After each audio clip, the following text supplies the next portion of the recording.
Bismillahirrahmanirrahim. Assalamualaikum warahmatullahi wabarakatuh.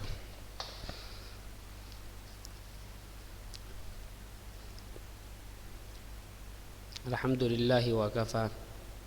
Wassalatu wassalamu ala nabiyil mustafa wa ala alihi wa ashabihi wa man bihudahu muhtada. Asyhadu an la ilaha illallah wahdahu la syarikalah wa asyhadu anna Muhammadan abduhu wa rasuluh. Sallallahu alaihi wa ala alihi wa ashabihi wa man tabi'ahum bi ihsan ila yaumiddin wa sallama tasliman katsira amma ba'd. Baik. Kaifa halukum jami'an ayyuhat talibat? Alhamdulillah, senantiasa kita muji Allah dan bersyukur kepada Allah Azza wa Jalla atas nikmat-nikmat dan karunia yang tak terhingga ini dan tak terhitung banyaknya dan luasnya. Di antara nikmat-nikmat tersebut Allah Subhanahu wa taala masih berikan kita kesempatan untuk kembali melanjutkan pelajaran Tarikhul Fiqh. Tayyib. Kemarin kita sudah membahas tentang bagaimana yang dilakukan oleh para sahabat terhadap sunnah, ya, bagaimana para sahabat terhadap sunnah Nabi Sallallahu Alaihi Wasallam. Yang mana kita di pembahasan tentang sekarang ini adalah fikih di masa para Khulafaur Rasyidin. Bagaimana para sahabat jika ada permasalahan yang terjadi di masa mereka, tentu mereka akan mengecek terlebih dahulu di dalam Al-Quran tentang hukumnya. Kalau tidak ada, baru mereka mengecek di Sunnah Nabi Sallallahu Alaihi Wasallam. Kalau tidak, mereka akan bermusyawarah. Atau mereka akan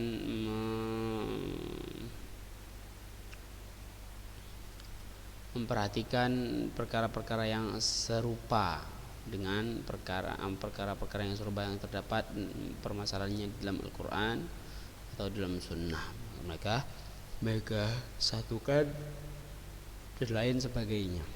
Atau kalau tidak, mereka akan pahami maksud Al-Quran ataupun hadis, maksud nusus, maksud nas-nas yang Allah Subhanahu wa taala turunkan dalam Al-Quran ataupun di Sunnah Nabi Sallallahu Alaihi Wasallam. Itu yang dilakukan oleh para sahabat di zaman para sahabat. Bagaimana yang dilakukan oleh para sahabat oleh sebagian mereka, seperti Abu Bakar As-Siddiq bermusyawarah kepada para sahabat tentang warisan seorang nenek. Begitu pula Umar sallallahu alaihi wasallam bermusyawarah tentang hukum nafkah dan tempat tinggal wanita yang telah ditalak.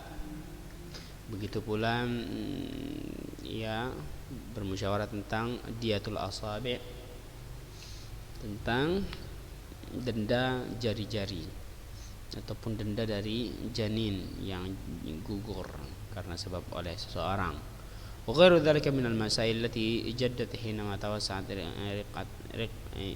riqatu biladil muslimin, dan selain masalah-masalah yang baru lainnya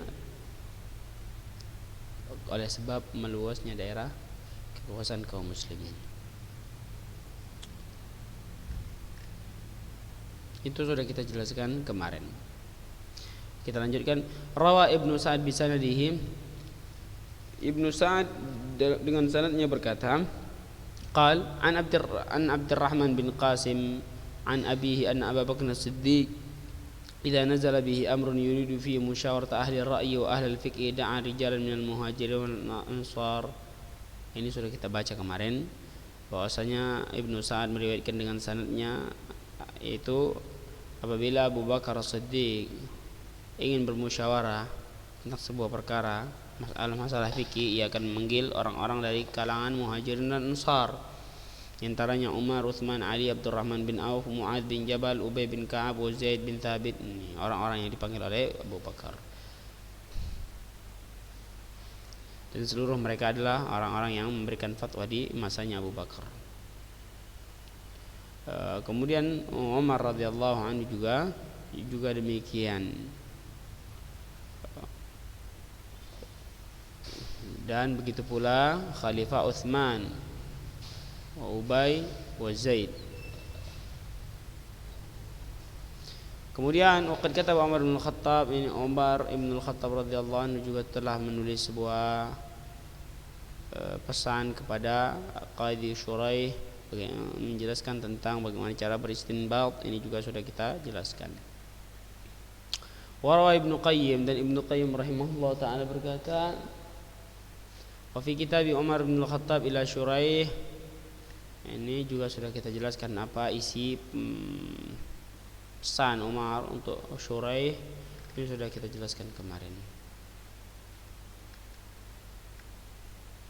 كما أن هذا الدور يمتاز بوضع اللجنة الأولى للفقه واستنباط الأحكام الشرعية، وذلك خلال البعوث الذين بعث بهم الخلفاء إلى الأمصار ليعلموا الناس القرآن والسنة. Sebagaimana fase ini merupakan fase yang sangat istimewa dari peletakan batu pertama untuk permasalahan fikih dan dalam masalah kesimpulan-kesimpulan hukum syariat. Wa dzalika khilal bu'uts alladzina, yang demikian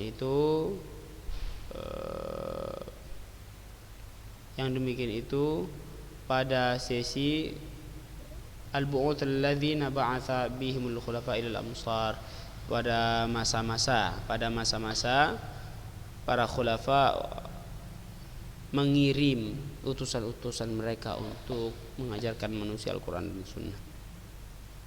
Kama yamtadhu hadzal asr, demikian pula masa ini terpilih juga dan istimewa dengan al-hirsus syadid, semangat yang kuat bi an yakuna al-fiqhu fiqhan al-Quran, dengan jadinya fikih dari Al-Quran. Qad rawa al-Hafidz Az-Zahabi bi sanadi, al-Imam al-Hafidz Az-Zahabi meriwayatkan dengan sanadnya dari Asy-Sya'bi an Qirdah bin Ka'ab, قال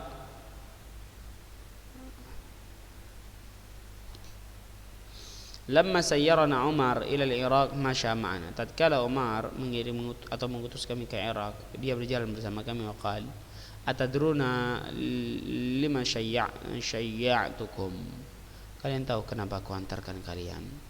Qalu, mereka menjawab, na'am,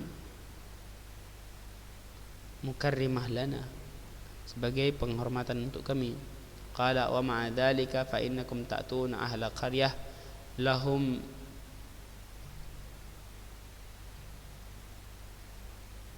lahum duwain bil Quran dawiyun bil Quran kadawin nahli fala tasudduhum bil ahadith fatushghiluhum jarridu al Quran wa aqillu riwayah an Rasul sallallahu alaihi wa sallam syarikukum. Falamma qadima Qirdah qalu haddatsana faqala nahana Umar.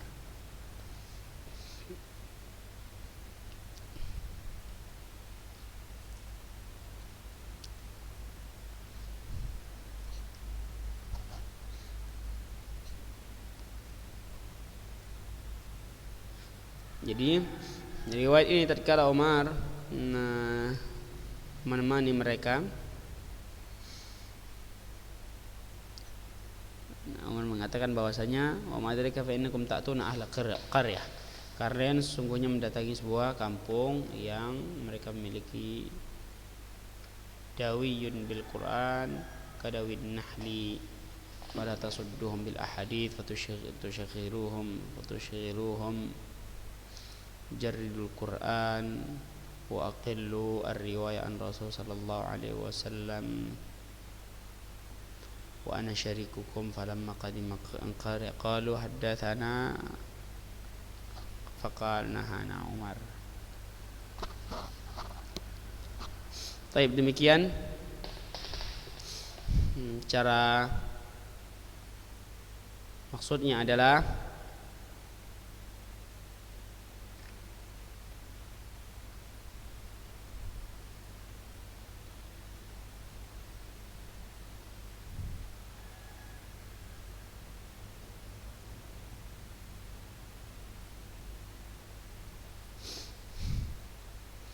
كما كان رضي الله عنه يمنع من رآه يكثر من الأحاديث من الخروج من المدينة كما كان رضي الله عنه يمنع من رآه يكثر من الحديث من الخروج من المدينة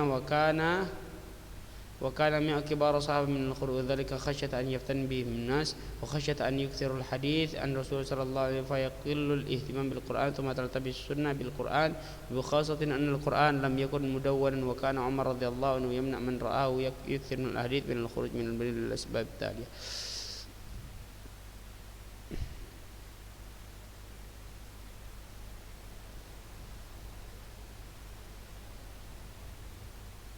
Perhatikan, di antara keistimewaan masa ini, masa Khulafaur Rasyidin terhadap fikih, mereka semangat mereka agar menjadikan pemahaman seorang itu pemahaman berdasarkan Al-Qur'anul Karim. Di mana tatkala Umar bin Al-Khattab mengutus Qirdah bin Ka'ab ke Irak, Umar bin Al-Khattab menemani mereka, maksudnya mengantarkan sampai ujung kota. Wallahu taala alam demikian. Qalu, kenapa Umar bertanya kepada mereka. Umar bertanya, tahu enggak kenapa aku antarkan kalian? Mereka menjawab, karena engkau muliakan kami, engkau hormati kami. Ma'adzalika, beserta dengan itu, fa innakum ta'tuna ahla qaryah lahum dawin ka bil Qur'an ka dawin nahli. Beserta dengan itu, sungguhnya kalian mendatangi sebuah kelompok, sebuah kampung yang memiliki perhatian mereka kepada Al-Quran seperti kadawin nahli, seperti perhatian kepada lebah. Pada tasudduhum bil ahadits, maka jangan kalian halangi mereka dengan hadis-hadis, fatushahiluhum, sehingga engkau menyibukkan mereka dengan hadis-hadis tersebut, tapi fokuskan dengan Al-Quran. Wa aqilur riwayat Rasul sallallahu alaihi wasallam wa ana syarikukum, silakan sedikit riwayat dari Rasulullah sallallahu alaihi wasallam dan saya bersama kalian. Falamma qadima Qirza, tatkala Qirza datang, qalu haddatsana qal nahana Umar.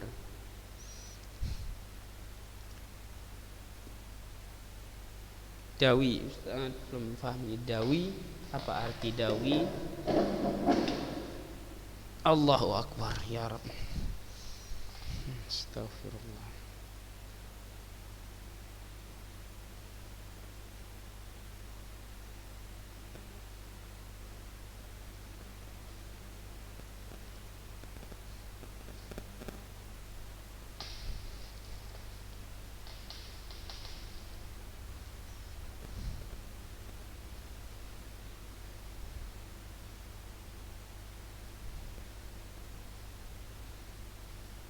Naam, dawi ibaratkan apa? Suara-suara atau bunyi-bunyi maksudnya mereka memiliki ciri khas, memiliki suara dengan Al-Quran. Maksudnya apa? Mereka banyak membaca Al-Quran, senang membaca Al-Quran, sehingga suara-suara bagikan suara-suara lebah. Fala tasudduhum bil ahadits fatushaghiluhum, maka jangan kau halangi mereka, hentikan mereka dengan hadis-hadis, sehingga bisa menyibukkan mereka dengan hadis-hadis tersebut dari Al-Quran. Akan tapi fokuskan, biarkan mereka fokus terhadap Al-Quran dan sedikitkan riwayat dari Rasulullah sallallahu alaihi wasallam, dan aku bersama kalian, aku akan beserta kalian. Falamma qadima Qirza qal, dan tatkala sahabat ini kembali datang, tatkala sahabat ini datang ke sebuah kampung tersebut, mereka berkata, haddatsana, apa?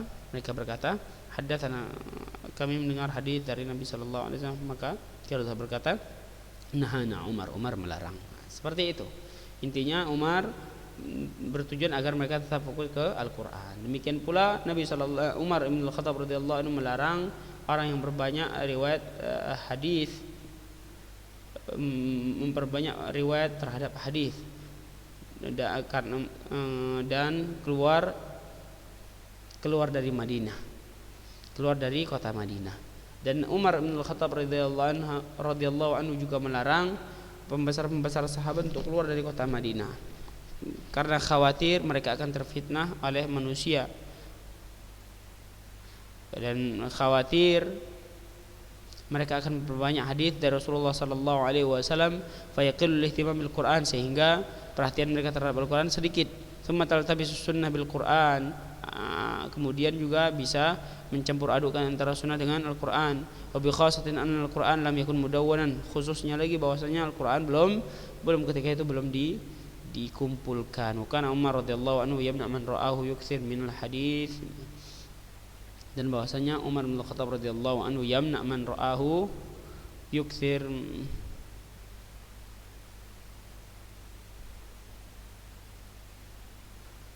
melarang orang yang dia lihat terlalu memperbanyak riwayat terhadap hadis dan keluar dari kota Madinah lil asbab tali, karena sebab-sebab berikut. Perhatikan kenapa Umar bin Khattab radhiyallahu anhu melarangnya.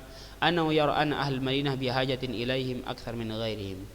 Umar berpandangan bahwa penduduk Madinah lebih membutuhkan mereka daripada selain mereka. Umar membutuhkan penduduk Makkah lebih membutuhkan mereka, membutuhkan para sahabat daripada selain mereka. Makanya Umar melarang mereka untuk keluar dari kota Madinah. Faqad rawa Ibnu Sa'd bisanadi, Ibnu Sa'd meriwayatkan dengan sanadnya kana Umar bin Khattab, bahwasanya Umar bin Khattab radhiyallahu anhu yaqul hina kharaja Mu'adz bin Jabal ila Syam, berkata ketika Mu'adz bin Jabal keluar ke negeri Syam, laqad akhalla khurujahu bil Madinah wa ahlaha fil fiqh. Sungguh keluarnya Mu'adz bin Jabal ke kota Syam ini telah mengurangi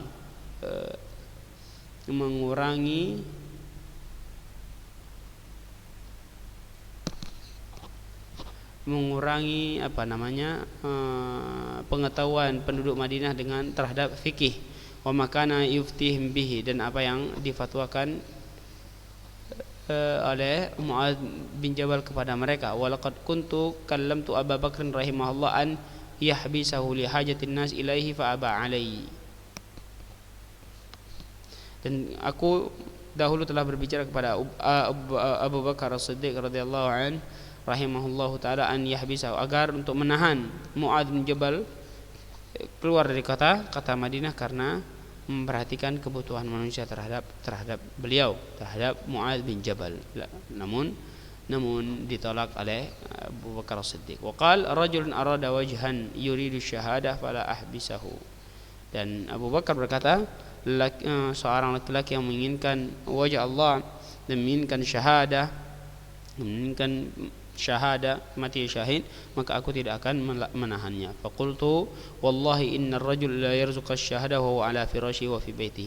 Demi Allah, seorang bisa mendapatkan syahada, mati syahid, sementara dia berada di atas kasurnya dan di dalam rumahnya. Ini pandangan Umar ibn al-Khattab radhiyallahu anhu. Tayyib, yang kedua, annahu fi hajatin ilaihim fil musyawarah lima ya'ridu lahu min al-umur tuhimul muslimin. Yang kedua, kenapa Umar bin Khattab melarang para sahabat untuk keluar dari kota Madinah? Karena ia membutuhkan mereka dalam musyawarah terhadap perkara-perkara yang datang yang penting bagi kaum muslimin. Itu yang kedua. Yang ketiga, li'alla yaftatin bihi an-nas idza tafarraqu fil amsar wal aqalim limakanatihim min Rasulullah sallallahu alaihi wasallam wa sabaqa jihaduhum fil Islam faqad azala Khalid bin al-Walid wal Muthanna bin Harithah الشيباني لما خشى أن يفتتن الناس بهم وبانتصاراتهم وقال لأعزلن خالد بن الوليد والمثنى بن شيبان حتى يعلم أن الله إنما كان ينصر عباده وليس إياه ما كان ينصر. Tayyib. Yang kedua, perhatikan, ini pandangan Umar bin Khattab agar manusia tidak terfitnah. Apabila mereka tersebar ke seluruh pelosok negeri, karena kedudukan mereka dengan Rasul sallallahu alaihi wasallam, para manusia bisa terfitnah. Waqad sabaqa jihadun fil Islam, dan karena dahulu mereka berjihad bersama Rasulullah sallallahu alaihi wasallam di dalam Islam. Perhatikan Umar bin Khattab mencopot jabatan Khalid bin Walid sebagai panglima perang, begitu pula Musanna bin Harith Asy-Syaibani. Karena apa? Karena kekhawatiran Umar bin Khattab manusia akan terfitnah. Manusia akan terfitnah dengan kemenangan yang mereka dapatkan. Waqal, dan Umar berkata, al-azilanna Khalid bin Walid, aku akan mencopot jabatan Khalid bin Walid dan Musanna bin Syaiban, bukan karena iri, bukan karena hasad, bukan karena hal tersebut, tapi karena kekhawatiran Umar bin Khattab manusia akan terfitnah. Apa fitnahnya? Manusia akan beranggapan bahwa terfitnah, bahwa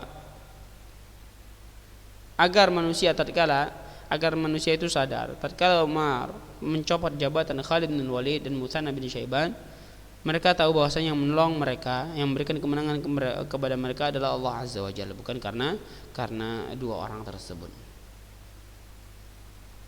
Bukan karena dua orang tersebut Allah Taala tolong hambanya, tapi karena Allah Subhanahu wa taala memang mau menolong hamba-hambanya. Itu yang ketiga, agar manusia tidak terfitnah. Ya, jadi banyak sebab-sebabnya kenapa Umar bin Khattab melarang para sahabat untuk keluar dari kota Madinah. Yang keempat, li alla yukthiru minal hadits an Rasulullah sallallahu alaihi wasallam fa yushaghilun nasa 'anil Qur'an. Agar diantaranya agar mereka tidak membawa banyak hadis-hadis dari Rasulullah sallallahu alaihi wasallam sehingga menyibukkan manusia dari Al-Quran. Bal rubbama takhtalitu sunnah bil Quran, dan bisa jadi akan bercampur adu antara sunnah dengan Al-Quran. Li'anna an-nas hadithu ahdin bil Islam, karena ketika itu manusia masih baru masuk Islam. Wa yadhhar lana dzalika min annahu lamma arada an yaktuba sunnah istashara ashabu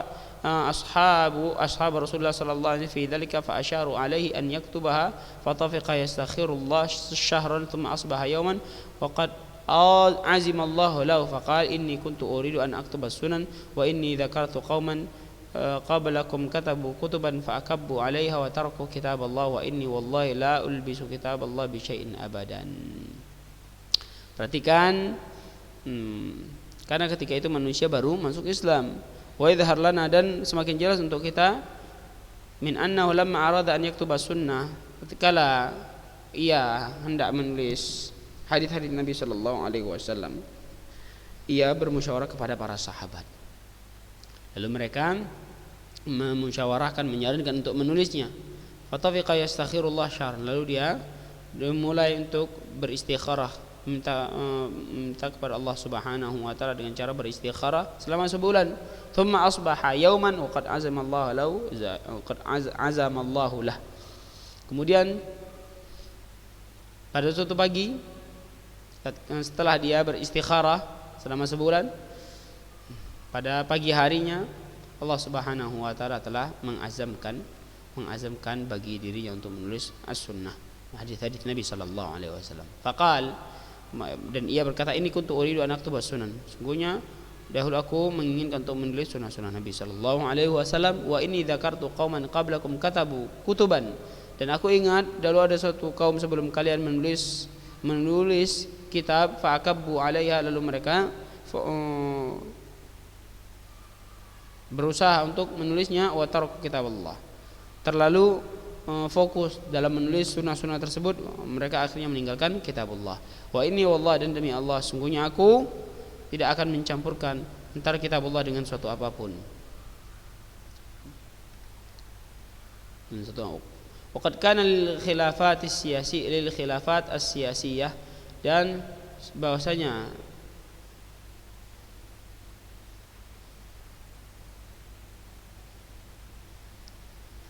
al-khilafat as-siyasiyah, pergantian politik di masa ini memiliki bagian yang besar fi tansyitil fiqh, di dalam menggerakkan fikih, wa bi khasatin fi nihayati asri Utsman, khususnya pada akhir-akhir masa Utsman bin Affan wa ahdi Ali bin Abi Thalib. khususnya pada masa akhir-akhir masa Utsman bin Affan dan masa Ali bin Abi Thalib. Wa yadhhar hadzal athar jaliyan, dan pengaruh ini semakin jelas fid daur tsalits lil adwar al fiqh, di fase ketiga dari fase-fase fikih. Wa dzalika ba'da nusyu'il firaq, ini dan itu dan demikian itu terjadi setelah munculnya firqah-firqah ka firqati Syiah wal Khawarij, seperti firqah Syiah dan firqah Khawarij. Wa ba'da an badat tastaqil bi ara'ihal fiqhiyah, yang mulai memperlihatkan pandangan-pandangan fikih mereka tersendiri. Wa bada'a ahlu sunnah wal jamaah birraddi alaihim, dan ahlu sunnah wal jamaah mulai untuk menolak pemikiran-pemikiran mereka. Wa dahadha ara'ahum wa qawilahum, dan menolak menghadang pemikiran-pemikiran mereka dan perkataan-perkataan mereka. Kullu hadza athara al-fiqh al-islami, seluruh ini pengaruh-pengaruh terhadap fikih Islam, memiliki pengaruh-pengaruh terhadap fikih Islam. Wallahu taala alam. Tayyib. Assalamualaikum warahmatullahi. Ya Pak, apa kabar Pak? Enggak Pak, enggak, ini lagi di sekolah. Di Ulun Nuha di Johor. Bapak di mana? Iya, masya Allah.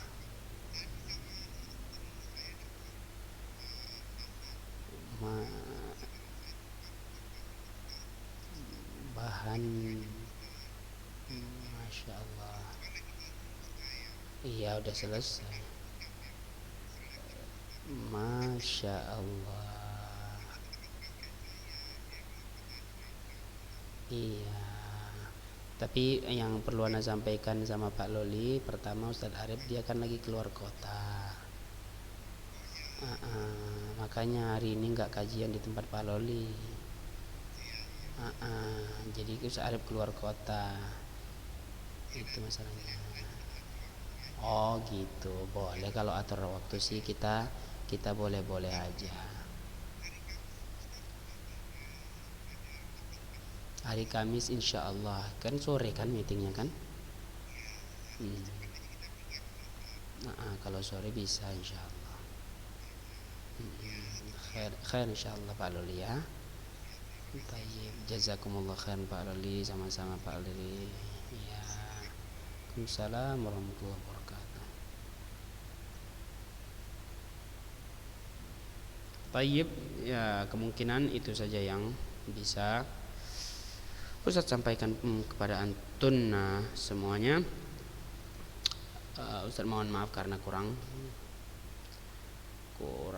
efektif dan kurang bergairah karena terlalu siang Ustaz.